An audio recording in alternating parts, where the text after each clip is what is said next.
Please, Cosmo, continue. Tell us to ease the pain in our hearts. Take us far from here, in a world unknown to us.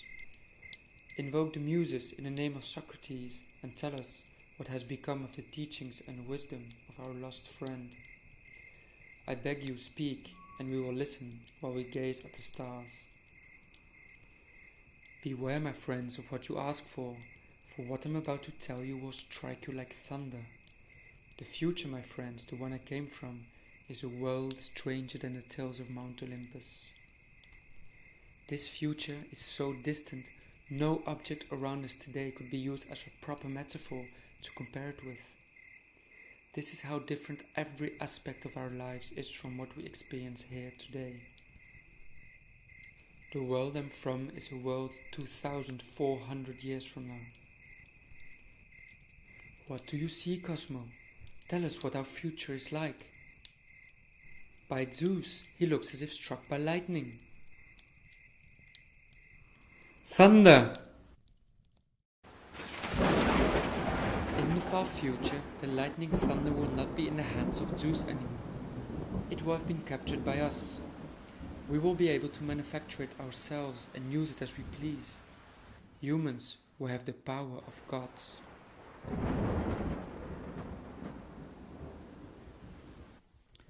Any home, rich or poor, will have access to this great power as easily as one might open a window.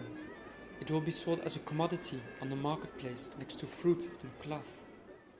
It will be easily transportable and put to use for a great variety of purposes. Channels that carry this power run all over our cities under the ground in much the same way water supplies our bathhouses. They are carried to cities and villages far and near along metal ropes stretched between 100 feet high pillars connecting every human settlement with light, heat and so much more. Zeus' immense power has been fractured into 1,000,000 pieces and multiplied indefinitely.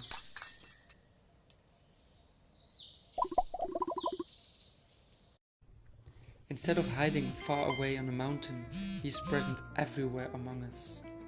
Still utterly invisible, he accompanies us everywhere we go. As an animal of burden, he is serving our everyday needs instead of us worshipping him. The destructive power of the storm has been tamed, like a wild animal might be tamed into a friendly companion. Today, my friends, the thunder has become our pet dog, eating out of our hand instead of a fearful God, distant and merciless. We can control it and use it in small continuous amounts, so we can light up the night sky as if it was midday. No blast or big roaring fury accompanies it, but it silently awaits encapsulated in a glass ball in the corner of a room.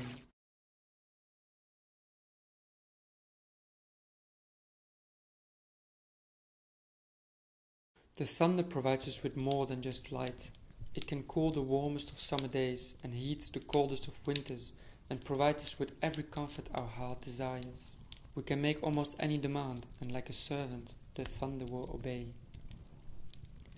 We can divide it into 1,000,000 minuscule parts and use it as messengers to send our voice at any distance, a mile or the other side of the world, and it will be heard by the person of choice as clearly as when you would be standing next to them. As our pigeons are carrying our letters, the thunder is carrying our speech, but at such a speed it's heard instantaneously and makes an immediate reply possible as in a regular conversation. We could in fact have this very conversation just as clearly if you would be sitting alone in your individual homes, and all of this would be happening discreetly, while no one else is hearing a word we say. In fact, everyone else would be having their own conversations from their homes with whomever they choose for as long as they want. And it goes further still. A conversation between friends would not only be made possible through letters and speech, but even sight can be sent simultaneously. Not only would we hear each other's voices, but we would be able to see each other's faces as well, emanating from a piece of glass like a mirror, I'd be seeing your moving faces or any other image I request.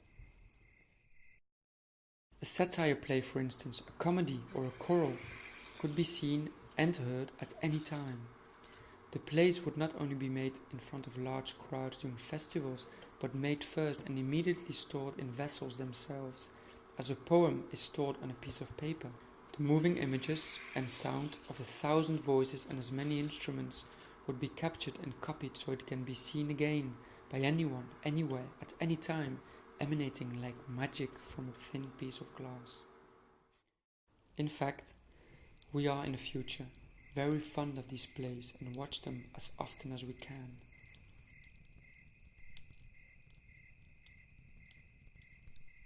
I can see the astonishment on your faces and wonder if I should stop my tale here or continue.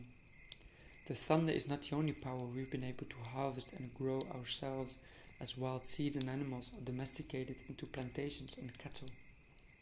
Indeed, we've also been able to harvest and recreate the power of Apollo, the sun. You are right, Cosmo.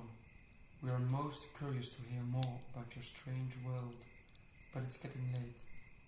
Let's continue tomorrow and gather around the campfire again, so you can tell us about Apollo the sun, and maybe also Artemis, the moon.